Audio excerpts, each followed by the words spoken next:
Zazpikantun musika hartzen dugu ardatz moduan. Orduan, lehenengo eta behin galdetzen zaie ikaslei ia zen motatako musika entzuten duten. Taldearen arabera, edozein talde, abeslari edo agertzen da. Kasu honetan, Arrigorriagan, musika euskalduna entzuten zuten. Baina, eurek bakarrik heldu ziren baten egun baten hori, zer entzuten dozue, segatibu, eta eurek bakarrik esan zuten, bakarrik entzuten ditugu mutilak. Euskaldunak, baina mutilak. Eta eurek bakarrik esan zuten, eta zergatik ez dugu egiten antzerkia emakume euskaldunen, musikari euskaldunen inguruan. Eta horren inguruan hasi ginen investigatzen, aberria ze motatako abeslariak ezagutzen zituzten eta zeintzuk ez. Ni ez ditzonak ez kantautoreak. Kantautoreak zarete superaspergarri eta tristea. Gandik itxu zaue, eta euskal musikaren aniztasun ederra ikuste zina da zuretzat.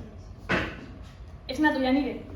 Gehienok abeslariak ezagutzen genituen, eta euskaraz abesten zutela eta horrela, baina batzuk ez genekien nola ere ergetoia abesten zela euskaraz eta horrela, eta baita ere bigarren mailako antzestu genien, eta beraiek ez zuten ezagutzen bakarrik igual bat, super ondo beraientzat ere. Eta gogoratu, reggaetoia abestu, lurreraino perreatu, eta euskara gozatu.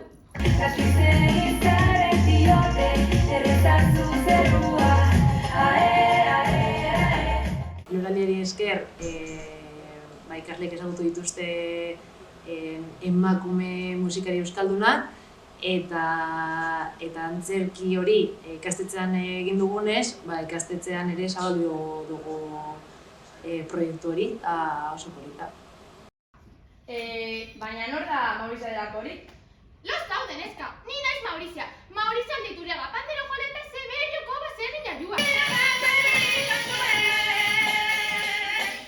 Ikusi dute, euskeraz, kasu honetan, erreketoia abestu aldala, rapeatu aldala, zer zan kantautore bat, adibidez, ez ekiten, zer zan punki bat, euren jakintza handitu da, zentzu horretan.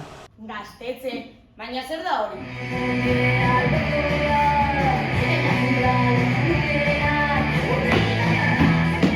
Antzesten ikasi dugu, baina baita igual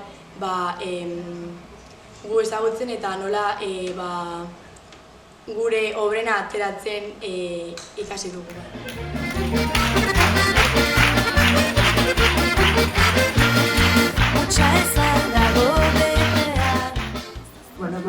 Garapena orokorrean oso polita izan da, hasieran bagenekien antzerki bat egingo zutela, baina igual loralditik eskainiko ziguten antzerki bat izan da eta izango zelakoan, baina ez azkenean izan da gure ikasleek egindako antzerki bat. Eurek erabaki zuten gaia, gero bai gidoilari baten laguntza izan genuen, baina orokorrean eurek antolatu dute dana eta posik ez, orduan gustora, hanbaiera oso posik.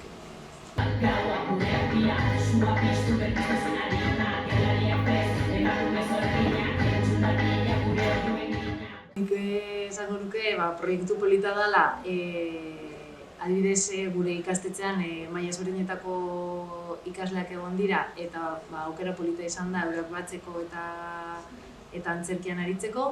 DBH-ko ikasle ezberdinak daude, hau da, lehenengo, bigarren eta laugarren mailakoak izan dira, euren artean ez ziren ezagutzen. Orduan hori bai oso nunagarria izan da eurentzat. Benito Lertxundi loseko geratu zen. Bueno, baina! Batzuk lotza barik heldu ziren eta nahiko jorratuta, antzerkiaren mundua eta hori dana.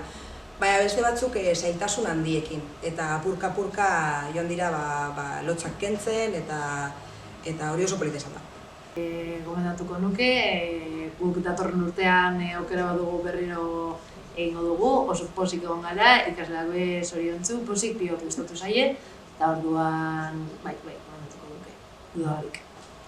Gomendatuko nuke hainbat pertsonei, azkenean esperientzia polita izan da, eta gero hemen Lonbaretoan antzestea oso ondo egon da.